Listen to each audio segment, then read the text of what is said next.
राजस्थान प्रदेश jeep car taxi union के अध्यक्ष जी, पदाधिकारीगण, मंच पर बैठे हुए हमारे अन्य अतिथिगण, बाहर से आए हुए हमारे अतिथिगण और सबसे ज़्यादा नाथद्वारा टैक्सी एसोसिएशन के अध्यक्ष जी और उनके साथी, चेयरमैन साहब, वाइस चेयरमैन साहब, इस क्षेत्र का विधायक होने के नाते मैं आप सबका नाथद्वारा में बहुत बहुत स्वागत करता हूं और अभिनंदन करता हूं। मैं पिछली बार जब आया था तो मुझे एक ज्ञापन दिया था और उस ज्ञापन में मेरे पास तो मांग पत्र दिया था, वो 5 मांगे दी थी। हीरालाल जी, विष्णु साहब और सब याद है, 5 मांगे मेरे को दी थी। मैंने उस समय ही ट्रांसपोर्ट कमिश्नर से बात की थी कि भाई क्या क्या सरकार कर सकती है और क्या क्या चीज़ें नहीं कर सकती। आज मैं आया तो मांगे 16 हो गई। मुझे मैं जब आया था उसके पहले मैं मुख्यमंत्री जी से भी और माननीय ट्रांसपोर्ट मिनिस्टर से भी, उनसे भी ये बात अवगत कराया कि मैं नाथद्वारा जा रहा हूँ और मैं ऐसे कार्यक्रम में जा रहा हूँ जिस कार्यक्रम में पहली बार नाथद्वारा के टैक्सी एसोसिएशन के जो हमारा पदाधिकारी है, जो इसमें टैक्सी में काम करते हैं ड्राइवर का, उन्होंने पूरे प्रदेश के टैक्सी ड्राइवर जो हैं उन सबको नाथद्वारा में आमंत्रित किया है। और ये मेरे लिए बहुत सौभाग्य की बात है कि आज़ादी के 75 साल बाद नाथद्वारा की इस धरती पर हमारे टैक्सी ड्राइवर का रूप में काम करने वाले लोग दूर में जो परिवर्तन हो रहा है उसको समझकर नाथद्वारा में जो आयोजन किया उसके लिए मैं उनको बहुत बहुत धन्यवाद देता हूँ। दुनिया में जो बदलाव हो रहा है उस बदलाव को आप नहीं समझ रहे हैं। दुनिया के बदलाव को मुझे समझने का मौका मिल रहा है। तब अभी राजस्थान सरकार ने, आपने अखबार में पढ़ा होगा, दुनिया में पहली बार किसी भी सरकार ने एक जो ये छोटे छोटे व्यापार का नया रूप जिन लोगों ने लिया है, जो ऑटो चलाते हैं, ओला ऑटो चलाते हैं, या जो किसी के होटल से किसी के यहाँ सामान पहुंचाते हैं, इनको गिग वर्कर कहते हैं, अंग्रेजी का वर्ड है। उनकी प्रोटेक्शन करने के लिए उनके रिटायरमेंट के बाद उनकी जॉब सिक्योरिटी नहीं है, उनको पूरी तनख्वाह नहीं मिलती है, उनकी जॉब सिक्योरिटी को, मतलब उनके जो काम करने के जो तकलीफ है उसको ध्यान में रखते हुए राजस्थान सरकार एक एक्ट लाई है। ये एक्ट राजस्थान नहीं, हिंदुस्तान में बहुत पहले आ जाना चाहिए था, पर इस देश में अजीब स्थिति है। दुनिया में कोरोना हो गया, दुनिया में व्यापार करने के तरीके बदल गए। तब जब सरकारें परमानेंट एम्प्लॉयमेंट नहीं दे पा रही है, स्थायी नौकरी नहीं दे पा रही है, तब सरकारों ने अलग अलग ढंग से काम करने का काम किया। एक कॉन्ट्रैक्टल सर्विस, आज सरकार में जाए उन्होंने कॉन्ट्रैक्ट सर्विस कर रखी, संविदा पे आदमियों को रोक रखते हैं। 5 10 साल 15 साल आदमी संविदा पे काम कर रहा है, स्थायी नहीं हो पा रहा है। अभी राजस्थान सरकार ने एक नया कानून बनाया है कि जो लोग संविदा में काम कर रहे हैं उनको भी कैसे स्थायी करेंगे। उन नियम में कुछ जो हम पसंद करते हैं वो नहीं होता है, लेकिन एक पहली बार प्रयास किया गया है कि कॉन्ट्रैक्ट में यदि सर्विस दे रहे हो आप, तो उनका भी सर्विस में रिक्रूटमेंट परमानेंट होना चाहिए। वो कानून भी सरकार ने बनाया। सरकार ने ये भी कोशिश की कि आपने सबने देखा होगा कि देश जब आजाद हुआ था तो टैक्स कलेक्शन करने का काम सरकार के नुमाइंदे करते थे, सरकार के एम्प्लॉय करते थे। सेल टैक्स हो या रॉयल्टी लगती हो, इसको कलेक्शन करने का काम पहले सरकार के एम्प्लॉय करते थे।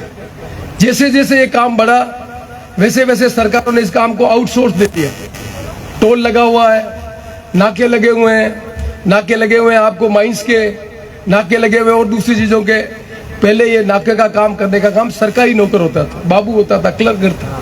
अब सरकार ने कहा नहीं, ये हम काम नहीं काम करेंगे। हमने उल्टा काम किया, हमने ठेका दे दिया। इस पर्टिकुलर रोड पर टैक्स का कलेक्शन करने का काम ठेकेदार करेगा और वो ठेकेदार सरकार को पैसा देगा। वो जो जिनसे ठेका कलेक्शन करा रहा उनकी नौकरी के बारे में सरकार को लेना देना नहीं, कम पैसा दे रहा, ज्यादा पैसा दे रहा, उसकी जॉब सिक्योरिटी है कि नहीं, ये नहीं सरकार नहीं। तो बड़े पैमाने पर जैसे जैसे सरकारों के पास वित्तीय संसाधन कम होते रहे और सामाजिक उत्तरदायित्व बढ़ता रहा, वैसे वैसे सरकारों ने अपना काम आउटसोर्स करना शुरू कर दिया। इसलिए आपने देखा आज बड़ा काम हो गया, हर जगह चले जाओ आप, सिक्योरिटी गार्ड लगे हुए हैं। सिक्योरिटी गार्ड इंडिविजुअल आदमी लगा हुआ है, एक बड़े आदमी ने काम ले रखा है, ठेका ले रखा है उसने, मैं इतना काम करूंगा, और छोटे छोटे लोगों को लगाकर उसने 2000, 5000, 4000 रुपए में लोगों को नौकरी दे रखी है। कोई 4 साल काम कर रहा है, कोई 2 साल कर रहा है, कोई 5 साल कर रहा है, कोई नौकरी में बाहर निकाल रहा है, किसी मन मर्जी है, पर उसकी जॉब सिक्योरिटी नहीं है। तो ये एक नए तरीके से आजादी के बाद इस देश में नौजवान पीढ़ी के जो लोग हैं, जो कुछ लोग पढ़ लिख कर आगे बढ़ने का काम कर रहे हैं, वो सरकारी नौकरी में जाने का काम कर रहे हैं। सरकारी नौकरी में भी स्थिति आपको मालूम है, 12 लाख लोगों ने दिया रीट का एग्जाम, मतलब 12 लोग पढ़े लिखे STC B.Ed थे। सरकारी नौकरी 65,000 सरकारी नौकरी, 12 लाख आदमी पढ़ा लिखा नौजवान आदमी वो नौकरी करने के लिए पढ़ाई कर रहा था, BA कर रहा था, B.Ed कर रहा था, ये कर रहा था। गरीब माँ बाप को जिसको पढ़ाई करने का मौका ही नहीं मिला, वो ये खुश रहा था मेरा लड़का 12वीं में पढ़ रहा, 14वीं में पढ़ रहा, BA कर रहा, B.Ed कर रहा, और बाद में पता लगा कि BA B.Ed करने के बाद स्थिति ये बनी हुई है। मैं जब नाथद्वारा में पहले 98 में मंत्री बना, MLA था, तब मैंने देखा कि गांव में गरीब आदमी को बच्चे के लिए पढ़ने के लिए माँ बाप नहीं भेजते थे, स्कूल दूर होती है, बच्चों को तो भेजते ही नहीं थे। पंचायत मुख्यालय से 3 किलोमीटर 4 किलोमीटर भागल में आदमी रहता, बच्चे छोटे बच्चों को पढ़ने ही नहीं भेजते। अब आप में से सब जो टैक्सी चलाते हैं उनको तो मालूम है, शहर में रहने वाला व्यक्ति किसी भी जाति का हो, ब्राह्मण राजपूत किसी जाति का हो, शहर में रहने वाला लड़के प्रेप में पढ़ता है, 3-4 साल में पढ़ ले गया था, LKG में पढ़ता है, HKG में पढ़ता है, पहली में आता अंग्रेजी सीख जाता है, 5वीं में आते आते वो अंग्रेजी में सब बोलना करना सीख जाता है। उसी समाज का लड़का जो गांव में रह रहा है, जिसको पढ़ने का मौका पहली क्लास में मिल रहा है, वो अंग्रेजी बोलना सीखता है, 12वीं पास करता है आसपास। वो बच्चा उसी समाज का जो बच्चा है प्रेप से पढ़ना शुरू कर रहा है, वो जब 12वीं पास करता है, और गांव का लड़का जो किसी समाज का 12वीं पढ़ता है, उन दोनों के बीच में भी अंतर है।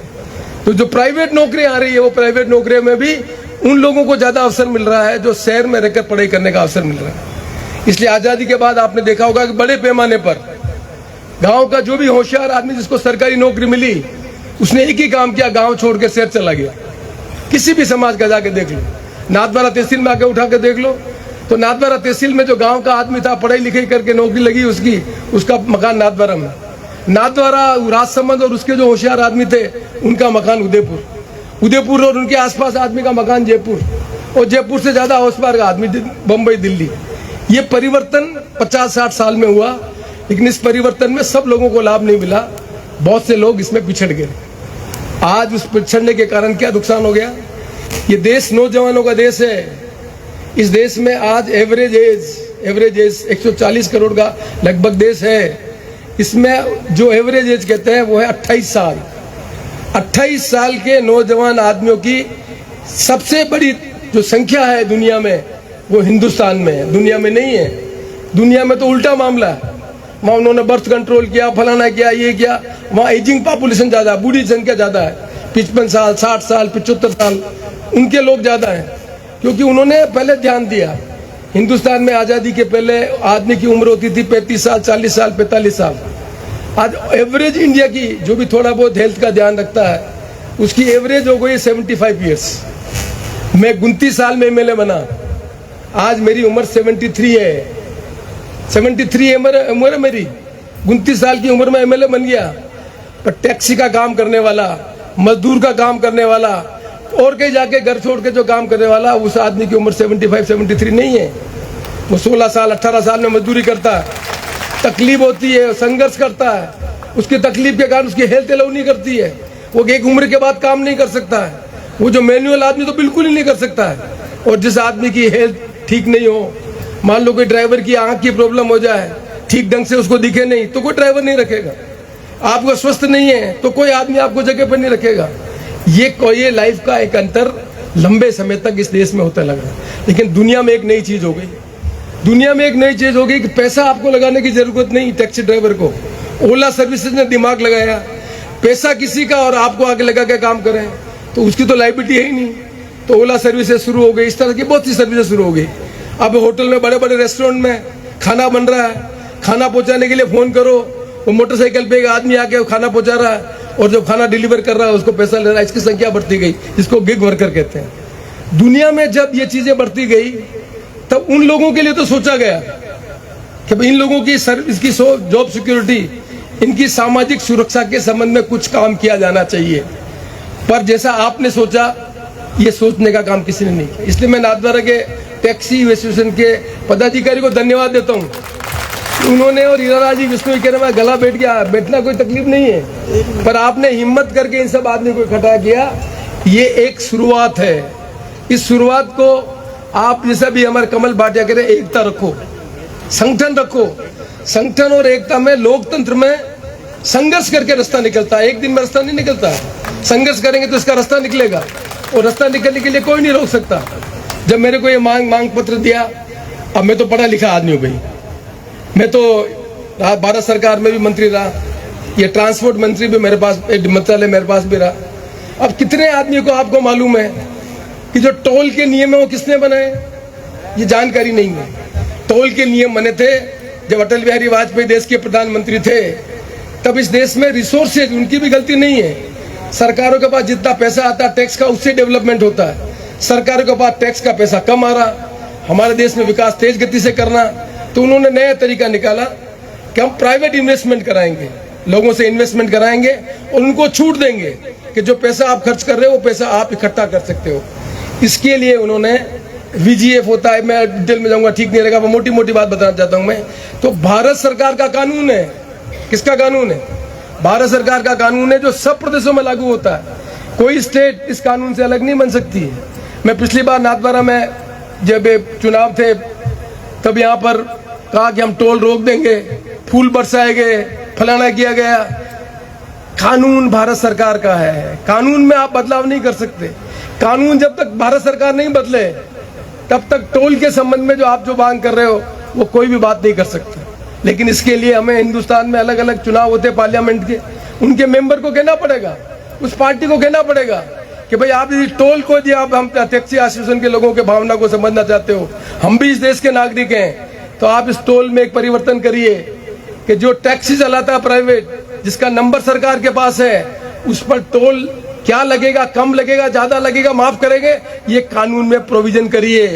जब तक कानून में प्रोविजन नहीं करेंगे तब तक आप मुझे मांग करें, इस मांग का संबंध नहीं है। मैं भी आपकी मांग को एडवोकेसी, क्योंकि मैं यहाँ पर आया हूँ तो मैं भी भारत सरकार को लिख के भेजूंगा कि मैं वहां गया था, ये बात है, वो कागज चलेगा, पर मेरी कलम में ये अधिकार नहीं है, राजस्थान सरकार के कलम में अधिकार नहीं है कि टोल कम किया जाए। अब टोल में कोई पढ़े लिखे नहीं, मुझे तो जानकारी है, एवरी ईयर हर साल 1 अप्रैल को हर साल टोल का अमाउंट बढ़ेगा। ये कानून में लिखा हुआ है, ये आपको नहीं मालूम है? जब आदमी सड़क शुरू करता है तब लोगों को खुश करने के लिए क्या कहता है, या नाथद्वारा में टोल शुरू हुआ, ये नेगड़े के पास टोल है, मैं बोलना नहीं चाहता। जब टोल शुरू हुआ तब 500 आदमी को फ्री टोल मिल रहा था, फिर 400 को मिला, फिर 300 को मिला, फिर 100 को मिला, फिर 50 को मिला, अब 10 को मिला। कानून में छूट नहीं थी, उसको अपना रास्ता निकालना था कि टोल कलेक्शन करने में मेरे को विरोध नहीं हो। तो जो होशियार आदमी उनको कह दिया तू अल्लाह क्यों कर रहा, फ्री ले जा, वो भी आदमी फ्री ले रहा था, पर कानून में परिवर्तन नहीं हुआ। कानून में परिवर्तन हो तब हो सकता है, लेकिन उस आदमी ने अपनी इस छोटी सुविधा के लिए कि मेरे को मिल रहा, बोल नहीं करना, लेकिन कानून नहीं बदला। भारत सरकार सीपी जोशी की नहीं है, भारत सरकार आज भारतीय जनता पार्टी की है। मोदी जी देश के प्रधानमंत्री हैं, 2 बार प्रधानमंत्री बन गए, 3रा चुनाव आने वाला है। क्या किसी ने कहा उनको कि भाई टोल में कानून बना हुआ कि 1 अप्रैल को हर साल पैसा बढ़ेगा? कोई नहीं बोल रहा, कानून लिखा हुआ है, कानून को मैं थोड़ी बदल सकता। हमारी मांग होनी चाहिए, आपकी मांग टोल माफ नहीं होनी चाहिए, हमारी मांग होनी चाहिए कि टोल में ये कानून जो है, इस कानून में परिवर्तन करो, तब जाकर हमारा रास्ता निकलेगा, बाकी हमारा रास्ता नहीं निकलेगा। इसलिए कोई सस्ती पॉपुलैरिटी बात करने के लिए मैं नहीं आया हूँ। मैं तो जो बात संभव है, जिस बात को आपको भी समझना पड़ेगा कि किसी बीमारी का रास्ता क्या है, जिस बीमारी का रास्ता नहीं निकलेगा तो अपन कोई भी चर्चा कर ले, कोई भी यूनियन की बात कर ले, वो आगे जाकर रास्ता आगे नहीं निकलेगा। इसलिए मैंने कहा मैं सोच समझ कर आया हूँ, मैं मुख्यमंत्री से कह के आया हूँ। मैं ट्रांसपोर्ट मिनिस्टर को आज ला रहा था, अभी मैंने उनको बोल रखा था कि मैं वहां जा रहा हूँ, मैं जब भाषण दूंगा उसके बाद टेलीफोन करूंगा आपको, उस टेलीफोन पे आपको मोबाइल पे लोगों को बोलना पड़ेगा कि भैया मांग पत्र जो मैं लेके आ रहा हूँ वो मांग पत्र पर जाके एक दिन का सत्समंडल आएगा और उनके बैठ के बात करेगा। तो मेरी रुचि इसमें नहीं है, मेरी रुचि इसमें है जिस तरह से राजस्थान सरकार ने दुनिया में पहली बार एक एक्ट बनाया उन आदमियों के लिए जो ये सर्विसेज करते हैं, ओला में काम करते हैं, जो ये एक होटल से दूसरी होटल में खाना करते हैं, खाना पहुंचाते हैं, जिनको गिग वर्कर कहते हैं, ठीक उसी प्रकार राजस्थान में भी जो ऑफिशियल टैक्सी चलाता है, जो टैक्सी का नंबर है, उसकी भी सामाजिक सुरक्षा के संबंध में, बीमार है तो भी पैसा मिलना चाहिए, उनके इंश्योरेंस होना चाहिए, ये कानून बनना चाहिए। इस कानून बनेगा तब हमारी समस्या का समाधान होगा। इसलिए मैं आज ये कहने के लिए आया हूँ कि ये लड़ाई लड़ने के लिए मैं एडवोकेसी करूंगा। विधानसभा के पहले नहीं होगा, नई विधानसभा बनने दो। नई विधानसभा बनने के बाद हमारी ड्यूटी बनेगी कि हम पूरा भर सरकार पर प्रेशर बनाएं और ये कानून बनाएं कि जिस तरह से गिग वर्कर के लिए आपने कानून बनाया है, ठीक उसी प्रकार आप टैक्सी चलाने वाले जो ड्राइवर हैं उनके लिए भी कानून बनाइए और कानून बनाकर गारंटी दीजिए कि वो 50 साल का 55 साल का हो जाएगा तो उसे क्या लाभ मिलेगा, एक्सीडेंट हो जाएगा तो बीमे का क्या लाभ मिलेगा। ये कानूनन आपको उनको अधिकार देने का काम करना पड़ेगा और संभव है या संभव नहीं। इसलिए मैंने कहा मैं बोलने आया तो सोच समझ के बोलकर आया हूँ। मैं खाली भाषण देने के लिए आया हूँ, मैं सोच समझ के आया हूँ कि समस्या है, जिस समस्या का समाधान किसी भी सरकार को निकालना चाहिए जिससे हम कह सकें कि सरकार जन कल्याणी सरकार है। सरकार का उत्तरदायित्व बनता है। आज इतनी बड़ी समाज में आप सेवा कर रहे हो, एक आदमी समाज की सेवा करने के बाद उसकी सामाजिक सुरक्षा नहीं हो, उसकी प्रोटेक्शन नहीं हो, उसकी राइट्स को प्रोटेक्ट करने का काम नहीं करें तो सरकारें अपना उत्तरदायित्व का निर्वहन नहीं करती। पर लोकतंत्र में जिनकी ताकत होती है, संगठन होता है, मजबूत संगठन होता है, वो निर्णय ज्यादा करवाता है और जो कमजोर संगठन होता है वो पीछे रह जाता है। तो लोकतंत्र में संगठन होना जरूरी है, एकता होना जरूरी है और धैर्य रखकर परसुएसिव। ये एक दिन का फैसला नहीं है कि सड़क पे आ जाओ, फलाना कर दें, ये कर दें, नहीं। ये परसुएशन, पीछे पड़ना पड़ता है, लगातार पीछे पड़ना पड़ता है। तो मुझे बताया क्या कोई भी सरकार इतने जो आदमी बैठे हुए हैं टैक्सी स्टेशन ड्राइव करने वाले, इनके भी परिवार हैं, ये भी ओपिनियन मेकर हैं, ये भी चाय पीते हैं, ये भी अखबार पढ़ते हैं, रोज 100 आदमी से मिलते हैं। ये किसी सरकार का वातावरण खराब करना चाहे तो सरकार जीतेगी हारेगी, सबको मालूम है। पर आपको आपकी क्षमता मालूम नहीं, हमें तो मालूम है। इस क्षमता का उपयोग क्या किया जाना चाहिए, ये क्षमता का उपयोग देश के हित में होना चाहिए। इस देश क्षमता का उपयोग राष्ट्र के हित में होना चाहिए, प्रदेश के हित में होना चाहिए और सामाजिक सुरक्षा का उनका उत्तरदायित्व सरकार का, तो सरकार उनका उत्तरदायित्व देकर उनकी व्यवस्था करने का काम करे। इसलिए कुछ मांगे जो मैंने पढ़ी है अभी 16 मांग में विष्णु जी साथ बैठ के बात कर लेंगे। कुछ मांगे ऐसी जिस मांगों का संबंध इस कानून बनने के बाद उसका रास्ता निकलेगा। कुछ मांगे ऐसी जिसका संबंध राज्य सरकार कर सकती। कुछ मांगे ऐसी है जो भारत सरकार में मोटर व्हीकल एक्ट है, मोटर व्हीकल एक्ट। अब कानून इस तरह का है तो समझना पड़ेगा, संविधान की व्यवस्था इस तरह की है। मोटर व्हीकल एक्ट जो भारत सरकार ने बनाया है वो प्रिवेल करता है स्टेट के एक्ट पर। जो पढ़े लिखे आदमी को समझना पड़ेगा, भारत सरकार के कानून के विपरीत कोई भी प्रदेश सरकार कानून नहीं बना सकती। जो भारत सरकार के कानून के नियम और प्रोविजन है, नियम और प्रोविजन को लागू करना पड़ेगा। आप राज्य सरकार चाहे तो भी कानून की दृष्टि से उस भारत सरकार के मोटर व्हीकल एक्ट, जिसका मैं भी मंत्री रहा हूं, उस मोटर व्हीकल एक्ट के विरुद्ध राजस्थान सरकार या और कोई प्रदेश की सरकार कोई काम नहीं कर सकती। अभी आप पढ़ा होगा, आज कल ही मैं देख रहा टीवी में कि जो गाड़ियों पे नंबर लगेगा, प्लेट नंबर लगेगा, शायद डेट दे रखी है 5 और 6 को मिला, 7 और 8 को मिलेगा। ये क्यों लग रहा है?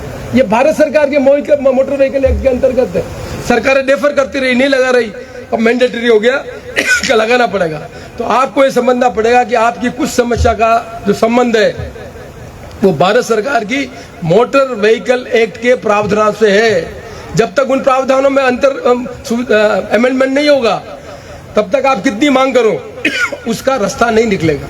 इसलिए उन प्रोविजनों के लिए हमारा संगठन, अलग अलग प्रदेश में भी संगठन, नहीं तो हम अपने संगठन के माध्यम से बराबर अपनी बात भारत सरकार को सांसद के माध्यम से पहुंचाए। यही एक तरीका होता है जिस तरीके से मोटर व्हीकल एक्ट में परिवर्तन होगा। और परिवर्तन करना एक दिन में नहीं होता, परस्यू करना पड़ता है, मीटिंग ये होती है, ये होता है। लेकिन इसका तरीका यही है कि जो समस्या हमारी है, इसका मोटर व्हीकल एक्ट का आपने प्रोविजन मेंशन किया है, उनमें अमेंडमेंट करने के लिए हमें उधर जाना पड़ेगा। मैं जो सब चीज़ों को समझ में आया तो मैं अपनी बात को स्पष्ट करना चाहता हूँ। मैं बात करके आया था पहले मोटे तौर पर, आज 5 बातें मुझे कही थी आपने, मैं एक एक बोल लेता हूँ। पहली मांग मुझे दी थी 5 से 12 सीटर कमर्शियल वाहनों के कैरियर अलाउड, ये लिखा आपने, ये मैं जवाब लेके आया हूँ, जो मैं लिख के प्रिंटेड जवाब है, ये ट्रांसपोर्ट कमिश्नर का जवाब है। राजस्थान मोटर नियम 1919 के नियम 5.24 के अंतर्गत उल्लेखित शर्तों के अधीन सार्वजनिक सेवाओं की छत पर लगेज अनुमत है, अतः प्रत्यक्ष से आदेश जारी करने की आवश्यकता नहीं है। ये आपकी मांग को मान ली, ये मांग तो मैं लिखवा के लेके आया हूँ। तो भैया मांग जो है आपने लिखी, मैंने उनको पूछा कि भाई आपको कोई रोक नहीं सकता है, आपको अनुमति है, कोई हो बात बताना, कोई रोक रहा तो बताना। इसमें ये खुद राजस्थान सरकार का सेक्रेटरी कह रहा कि आपको अनुमति है। दूसरी मांग आपने दी थी दुर्घटना में चालक की मौत पर कम से कम 20 लाख का दुर्घटना बीमा बिल है। मैंने कहा इसके लिए एक्ट बनाना पड़ेगा। उन्होंने भी लिखा है विभाग से संबंधित नहीं, ये मांग ट्रांसपोर्ट डिपार्टमेंट से संबंधित नहीं है, इसके लिए आपको अलग एक्ट बनेगा, उसके अंदर प्रोविजन करेंगे, ट्रांसपोर्ट विभाग भी इसमें लिखेगा। पर ये खुद अपना निर्णय करने का उनको अधिकार नहीं है किसके बारे में क्या करें। तीसरी बात उन्होंने कही, आपने लिखी चालक के 60 वर्ष पूर्ण होने पर उपरांत 5,000 रुपए की पेंशन लागू हो, विभाग से संबंधित नहीं है। तब मैंने कहा कि गैग एक्ट जैसा एक्ट बना, उस एक्ट के अंदर ये प्रोविजन करवाएंगे जिसमें आपकी व्यवस्था करने का काम हो। अभी आज के दिन ट्रांसपोर्ट मिनिस्टर इस बारे में कुछ नहीं कर सकता क्योंकि ये ट्रांसपोर्ट विभाग के अंतर्गत नहीं है। आपने चौथी मांग रखी, हाँ, राजस्थान के प्राइवेट फिटनेस सेंटर को बंद करके वापस परिवहन विभाग द्वारा किया जाए, उसका जवाब लिख के आया है। उसमें पूर्व में विभागीय कार्यालय द्वारा संसाधन न होने के कारण बिना यांत्रिक जांच के फिटनेस प्रमाण पत्र जारी किए जाते थे। राज्य सरकार द्वारा सड़क सुरक्षा को बढ़ावा देने एवं मानवीय हस्तक्षेप को नगण्य करने के उद्देश्य से वाहनों की यांत्रिक जांच करने के पश्चात ही फिटनेस प्रमाण पत्र जारी करने हेतु निजी फिटनेस केंद्र खोले जाने का निर्णय लिया गया था। केंद्रीय मोटर यान नियम 1989 के प्रावधानों के अंतर्गत अब पुनः कार्यालयों में यांत्रिक जांच के बिना फिटनेस प्रमाण पत्र जारी किया जाना संभव नहीं है। इसी क्रम में माननीय मुख्यमंत्री महोदय द्वारा बजट घोषणा 2023 के अंतर्गत जयपुर एवं जोधपुर में राजकीय फिटनेस जांच केंद्र खोले जाने का घोषणा की गई है, जिसकी पालना में विभागीय स्तर पर कार्रवाई प्रक्रियाधीन है। ये उन्होंने लिख के भेजा है। मैं मंत्री से कल बात करके आया हूँ, मैं भी अब इस फोन पे बात करूंगा। मंत्री जी, मैं भी घोषणा नहीं कर रहा हूँ, मंत्री जी सिद्धांत इस बात पे एग्री है कि आपको फिटनेस तो करनी पड़ेगी पर प्राइवेट से नहीं, सरकारी जो फिटनेस का काम है उसके अंतर्गत करने के लिए मंत्री जी ने कहा मैं अपना नियम बना सकता हूं। तो मैं आपकी इस मांग को भी मंत्री से बात करूंगा कि मैंने उनसे बात कही है कि भाई इसमें आपको क्या तकलीफ है। उसी में उन्होंने कहा जैसे मुख्यमंत्री जयपुर जोधपुर में, मैं जब भारत सरकार में ट्रांसपोर्ट मिनिस्टर था तब मैंने रेलोग्राम मैंने खुलवाया, सरकार ने उसको बना नहीं पाया। लेकिन मैं भी इस बात का मानता हूं कि प्राइवेट फिटनेस के नाम पर जो आपको पैसा देना पड़ रहा है जिसके कारण आपको तकलीफ है, ये बात मैंने मंत्री से कही है और मंत्री जी सिद्धांत रूप से इस पर स्वीकृति है। लेकिन अभी ऑर्डर के बारे में मैंने कहा कि मंत्री जी से ही बात करके बात हो पाएगी, लेकिन मैंने उनका ध्यान आकर्षित किया और वो इस बात पर एग्री है कि भाई ये सरकारी फिटनेस के अंतर्गत ही होना चाहिए, प्राइवेट के अंतर्गत नहीं होना चाहिए। मैं अभी आपकी बात करा दूंगा। 5वीं मांग आपने लिखी, वाहन चालक को 3 महीनों का लाइसेंस रद्द करने की प्रक्रिया बंद हो जाए, चालक को 2 दिन के दंड प्रक्रिया लागू हो। ये प्रक्रिया माननीय सर्वोच्च न्यायालय की रोड सेफ्टी समिति के निर्देश दिनांक 18/8/2015 एवं 17/11/2015 की अनुपालना में मोटर वाहन अधिनियम 98 की धारा 19 के अंतर्गत अपनाई जा रही है। सुप्रीम कोर्ट का फैसला है, सुप्रीम कोर्ट के फैसले को आज कोई भी सरकार बदल सके ये स्थिति नहीं है। मेरे को जो पहले आपने दिया था तो मैं आया था और अब मेरे को ये नया दिया 16, तो आज का समय तो दो, मैं अभी क्या बोलूँगा 16 पे मोटे मोटे तौर पे मैंने देखा और 16 की बात मैंने देखी। इसमें कुछ मांगे तो आप इसी में कुछ मांगे मैंने क्वालिफाई किया, इसमें कुछ मांगे जब तक राजस्थान सरकार टैक्सी ड्राइवर के प्रोटेक्शन के लिए जिस तरह का गैग एक्ट बनाया गैग वर्कर के लिए वैसा एक्ट नहीं बनाए तब तक न हमें पेंशन का व्यवस्था हो सकती है, न हमारे पेंशन के 5,000 रुपए की व्यवस्था हो सकती है। उस एक्ट को बनाने के लिए मैं आपकी एडवोकेसी वकालतनामा लेने के लिए तैयार हूं, पर वकालतनामा समय लगेगा। ये समय एक दिन में इसका फैसला नहीं होगा। पर मुझे अच्छा लगा इसलिए मैंने कहा मैं आया इसीलिए कि नाथद्वारा के टैक्सी में रास्ते में जब आ रहा था मैं फेसबुक देख रहा था और फेसबुक में मैंने कमल भाटिया का इंटरव्यू जो यहाँ के राजसमंद के एक चैनल वाला वो ले रहा था, उस इंटरव्यू को पूरा सुनते आया और मुझे इतनी खुशी हुई कि कमल भाटिया जो जिसने बोल रहा है कि मैं 1976 में मैंने ड्राइविंग लाइसेंस लिया, जिसने ये बोला कि मेरा अभी 2027 तक लाइसेंस है, जिसने ये बोला उस इंटरव्यू में कि मैं पहला जीप लेकर गुलाब सिंह सख्तावत के पास गया, तब राजस्थान में मिस्टर सोनटके ट्रांसपोर्ट कमिश्नर थे, तो मैं हर चीज याद रखता हूँ मैं। तब पहली बार राजस्थान में किसी जीप जो खरीद के लाया उसको टैक्सी का परमिट मिलने का काम करवाने का काम का श्रेय भी नाथद्वारा के टैक्सी चलाने वाले कमल भाटिया को जाता है। तो भाई आदमी जब इतना सोच का आदमी हमारे बीच में है तो भारत सरकार में भाई सोचने वाले आज पहुंचाने क्या जरूरत है। ये बाबू चौधरी जी बैठे हुए हैं, मैं ट्रांसपोर्ट मिनिस्टर था, भारत सरकार की कमेटी में मेंबर बनाया इनको मैंने, जिससे इनकी बात को जाकर मैं बात कर सके। तो ये समस्या का समाधान करने में समय लगता है, पर समय लगने के लिए संगठन चाहिए, और संगठन आपने आज बनाया। राजस्थान में आप अलग अलग जगह से आए तो मुझे बहुत खुशी हुई कि हमारे यहाँ के लोग भी इतने जागरूक हैं। और कमल ने क्या कहा, मैं वो ध्यान से सुना, उसने कहा नहीं हमने नाथद्वारा से शुरू किया, राजस्थान में बनाई और हम पूरे दुनिया हिंदुस्तान में बनाएंगे। मुझे बहुत अच्छा लगा कि इन्होंने कहा पूरे हिंदुस्तान में हम हमारा संगठन बनाएंगे और इतना मजबूत करेंगे कि हमारी समस्याओं का निदान निकले। यही लोकतंत्र में तरीका होता है कि समस्याओं का समाधान कैसे निकले। इसलिए मुझे बहुत खुशी हुई जो बातें आपने कही, उन बातों के संबंध में मैंने अपने मंत्री से बात की और कुछ बातें मैंने बताई जो सरकार के अधीन है, वो मंत्री से मैं और बात कर लूंगा जो आपकी बाकी है। कुछ बात कही जो भारत सरकार के अंतर्गत है, उसमें हम खाली अपन लिख सकते हैं, रिकमेंडेशन कर सकते हैं, उसके संबंध में हमें संघर्ष करना पड़ेगा धीरे धीरे। संघर्ष का मतलब हमें इसी तरह से सम्मेलन करके अपनी बात को रखना पड़ेगा, सांसदों के सामने रखना पड़ेगा, अलग अलग पॉलिटिकल पार्टीज के सामने रखना पड़ेगा। उनको भी जब महसूस होगा कि पॉलिटिकल पार्टी के वर्कर को इतने आदमी की तकलीफ है, तो लोकतंत्र में क्या होता है, हर पार्टी का धर्म बनता है कि यदि लोग तकलीफ में है, कोई समाज का वर्ग तकलीफ में है, तो उनके पक्ष में नियम बनाए, कानून बनाए, तभी लोकतंत्र चलता है। तो ये जो शुरुआत गैग एक्ट की हुई है वो एक इंडिकेशन देता है कि हम ठीक ढंग से अपने लाइन को पकड़ के आगे बढ़े। तो हमारे लिए भी सरकार को प्रोटेक्शन बिल बनाना पड़ेगा, और ये तो इसलिए भी कहना पड़ेगा, राजस्थान में अशोक गहलोत जी की सरकार ने पहली बार जो अब हिंदुस्तान में सब जगह होगा, मिनिमम पैसा हर घर में आना चाहिए, ये कानून बनाया है मिनिमम घर सिक्योरिटी का, और वो कह रहे सारे हिंदुस्तान में लागू हो। तो सारे हिंदुस्तान में आज नहीं तो कल निश्चित तौर पर लागू होगा, दुनिया की कोई हस्ती इसको रोक नहीं सकती। अब मैं मंत्री जी से फोन मिल गया तो मैं फोन पे आप बात करना चाहता हूँ। मैं हेलो, ये मेरे साथ अध्यक्ष जी खड़े हैं, विष्णु जी, हेलो।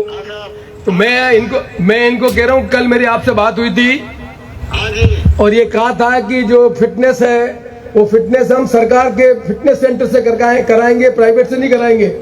जी कर दो आप विष्णु जी खड़े, आप बोलो ये हो जाएगा। जी सर, जो छुट्टी साहब कह रहे हैं।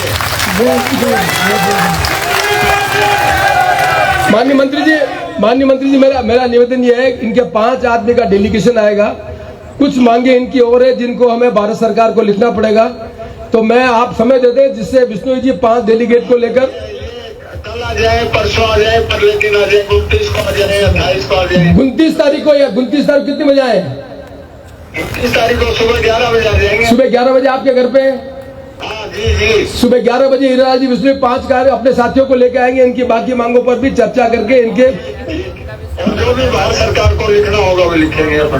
तो आप ये वीरा जी विष्णु आपको धन्यवाद दे रहे हैं। धन्यवाद सर, बहुत धन्यवाद मंत्री जी, बहुत थैंक यू मंत्री जी।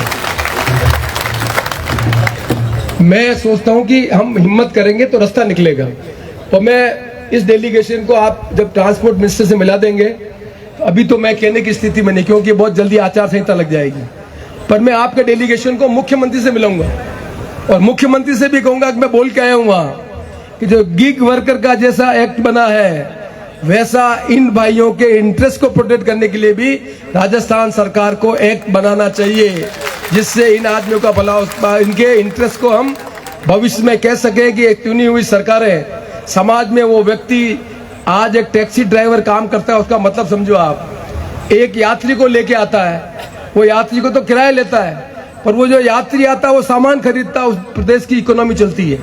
यही नाथद्वारा जब कोरोना लग गया था तब कोई भी यात्री नहीं आ रहा था, तब मैं जानता हूँ नाथद्वारा के लोगों को क्या तकलीफ थी। 2 साल तक नाथद्वारा के घर में जो हमारे टूरिस्ट के कारण यात्री नहीं आए, उनको लाने वाले तो आप ही थे। आपको भी तकलीफ थी, पर आपके कारण टूरिस्ट नहीं आए, उसके कारण पूरे एक नगर की इकोनॉमी डिस्टर्ब हो गई। तो मुझे ये मालूम है कि आपके सर्विस से जितनी आपकी अच्छी सर्विस होगी उतना ही यात्री ज़्यादा आगे आएगा और उससे उस 2 पैसे खर्च करेगा, उस इलाके की इकोनॉमी चलती है। आज हमारे राजसमंद में सबसे बड़ी ताकत है कि हम ज़्यादा से ज़्यादा टूरिस्ट को अट्रैक्ट करें। आज राजस्थान में पोटेंशियल है। आज हल्दी घाटी यहाँ पर है, आज कुंभलगढ़ का किला यहाँ पर है, आज श्रीनाथ जी का मंदिर यहाँ पर है, आज द्वारकाधीश जी का मंदिर यहाँ पर है, आज चारभुजा जी का मंदिर यहाँ पर है। पूरे नेचर ने हमको चीजें दी है। हम यदि सब मिलकर यहाँ पर इस तरह का वातावरण बनाए तो ज्यादा से ज्यादा टूरिस्ट आएंगे, ज्यादा से ज्यादा लोग आएंगे, तो आज 2 पैसे हमको भी ज्यादा मिलेंगे और हमारे जिले की इकोनॉमी भी ठीक ढंग से मिलेगी। इसलिए मेरे मन में ये कल्पना है कि नाथद्वारा के जो हमारे टैक्सी एसोसिएशन के भाइयों ने जो हिम्मत करके आप हीरालाल जी विष्णु जैसे साथियों को मिलकर सबको इकट्ठा किया, वो एक नई शुरुआत नाथद्वारा में होगी, जो लोग कह सके कि नाथद्वारा वो जगह है जहां हिंदुस्तान की आजादी के पहले भी लोगों ने लड़ाई में बहुत आगे भाग लिया और दुनिया के बदलाव को भी समझकर कोई कानून और नियम बनाने की बात हुई तो वो नाथद्वारा में हुई। ये श्रेय भी नाथद्वारा के हमारे टैक्सी एसोसिएशन के भाइयों को मिले, ये मेरे मन में कल्पना है। इसलिए मैं एक बार पुनः हृदय से उनको बहुत बहुत धन्यवाद देता हूँ। हीरालाल जी विष्णु आपको, आपके साथियों को बहुत बहुत धन्यवाद देता हूँ। और जो अलग अलग जगह से राजस्थान के कोने कोने से जितने टैक्सी भाई आए हैं उन सबको भी मैं बहुत बहुत धन्यवाद देता हूँ। इन्हीं सब शब्दों के साथ मेरे पास जितने कागज दे रहे हैं भाई, मैं तो छोटा आदमी, ये मैं दुबला पतला आदमी, मोटा आदमी नहीं हूँ, तो मेरे में इतने वजन डालो, मेरे में इतने वजन डालो कि उठा सकूँ मैं, इतना वजन मत डालो कि मैं बैठ जाऊँ मैं। तो आज मैंने शुरुआत की है, कुछ मांगे और भी हैं, उन सब मांगों के बारे में करेंगे। आज तो मैं मूलतः मेरे को 5 मांगों के संबंध में कहा था, मैंने कहा मैं बात करके आऊँगा। मंत्री जी को लाने के मैं प्रॉमिस किया, मंत्री जी आ रहे थे पर उनका मेरी कॉन्स्टिट्यूंसी प्रॉब्लम है, तो मैंने कहा कि मैं भाषण दूंगा जब आपको मोबाइल पे बात करूंगा, बात करनी पड़ेगी। मैं मंत्री जी को भी धन्यवाद देता हूं कि उन्होंने अपनी बात को रखा। तो मेरे आज के दिन मेरे को जो बातें कही है, जो कुछ भी कर सकते हैं उसको करने में तकलीफ नहीं रखेंगे। जो मेरे हाथ में, मैं तो हूँ एडवोकेट, विधानसभा का अध्यक्ष का काम है मीटिंग ठीक चले, नियम और कानून का पालन हो और डिबेट हो, डिस्कशन और फैसले हो, मेरे इतने ही काम है। मेरा काम निर्णय करने का नहीं है, पर मैं क्योंकि मेरा इंटरेस्ट इसमें है कि ये जो समस्या आपने उठाई है, इस समस्या का समाधान होने का श्रेय नाथद्वारा एसोसिएशन को मिले, इसलिए मेरा इंटरेस्ट है कि भाई इस काम को मैं हाथ में लेकर किसी तरह से कह सके कि हमारे यहाँ लोग, मैंने कहा ना मैं कमल भाटिया का मैं सुना तो मुझे इतनी खुशी हुई कि ये आदमी के मन में क्या विचार है। मैं मोबाइल पे सुन के रास्ते में सुनता हुआ आ रहा था कि मैं ये बताऊँ कि आदमी के मन में, इनके मन में कल्पना है कि इन्होंने पूरा बोला कि क्या तकलीफ होती है, कैसे हम यात्री को छोड़ देते थे, कैसे हमें मच्छर खाते थे, मतलब जो एक ड्राइवर की तकलीफ है उसको उन्होंने भोगा। आज तो होटलें भी बन गई है, ठहरने की व्यवस्था भी हो गई है, पहले क्या तकलीफ होती थी, कैसे ड्राइवर का एंगेजमेंट होता था, उन्होंने बहुत अच्छे ढंग से उस इंटरव्यू में बोला। तो मुझे बहुत इंप्रेस हुआ मैं कि आदमी के जीवन में जो कुछ चीज घटता है उससे वो जीवन में हताश नहीं होता। उनके इंटरव्यू में तो कोई हताशा नहीं है, उनको कॉन्फिडेंस है कि हम इन चीजों को बदलेंगे। यही कॉन्फिडेंस आप में होना चाहिए कि आप सब एक रहोगे, मजबूत रहोगे, तो सरकार हो किसी की भी हो, उनको ये नियम और कानून बनाने पड़ेंगे, जिस नियम और कानून के अंतर्गत आपकी सामाजिक सुरक्षा के संबंध में जो भी कुछ हो सके वो किया जाना चाहिए। और जितना भी सरकार के नियम और कानून, हम नियम के कानून के लिए नहीं बने, नियम कानून हमारे लिए बने, उसमें कुछ परिवर्तन करना है तो सरकारें परिवर्तन करे, तब जाकर हम समझते हैं कि लोकतंत्र को मजबूत कर सकेंगे। मुझे पूरी आशा है कि आप सब भाई बहन जितने भी हमारे भाई इकट्ठे हुए हैं वो एकता रखेंगे। संगठन मजबूत होना चाहिए, संगठन में एकता रहेगी तो सब चीजें निकलेगी। मैं एक बार पुनः हीरालाल जी विष्णु आपको बहुत बहुत धन्यवाद देता हूँ, आपके सब साथियों को धन्यवाद देता हूँ और आशा करता हूँ कि आप विश्वास और धैर्य के साथ अपनी इन चीजों को आगे बढ़ाओगे, जिससे हम कह सके कि हीरालाल जी विष्णु नाथद्वारा में आए थे। जो राजस्थान में एक सम्मेलन हुआ था, उस सम्मेलन में शुरुआत की थी और शुरुआत में जब हमें सफलता से सफलता मिलती जाए तब हीरालाल जी आपको फिर बुलाएंगे और हम कहेंगे कि नाथद्वारा वही जगह है जहां से आपने शुरुआत की और आप शुरुआत में आज हम टैक्सी भाइयों के हित के लिए कुछ काम कर सके। तो मुझे भी इस क्षेत्र का एमएलए बनने के बाद आपका स्वागत करते हुए प्रसन्नता होगी। इन्हीं सब शब्दों के साथ, क्योंकि एक पवित्र स्थान है, बताया ना, विश्वास स्वरूपम श्रीनाथ जी का मंदिर, द्वारकाधीश जी का मंदिर, एकलिंग जी का मंदिर, महाराणा प्रताप की धरती, इससे बढ़िया और कोई जगह हो नहीं सकती। मैं नहीं समझता इस जगह पर आपने अपना सम्मेलन करने का निर्णय किया, वो निश्चित तौर पर आपकी समस्याओं का निदान करेगा, ऐसी भगवान से प्रार्थना करते हैं। एक बार पुनः आप सबके उज्जवल भविष्य की कामना करते हैं। आपके बच्चे बच्ची पढ़े लिखे, खूब होशियार हो और देश व प्रदेश को आगे बढ़ाने में काम करें। धन्यवाद, नमस्कार। The Maruti Nandan grand, Nathdwara स्थित एकमात्र ultra luxurious 5 star hotel. Rajsamand जिले की एकमात्र 5 star hotel the Maruti Nandan grand में भोजन की स्वादिष्ट थाली अब सिर्फ 290 रुपए में। श्रीनाथ जी की नगरी नाथद्वारा में इस सुनहरे अवसर का आनंद अवश्य उठाएं।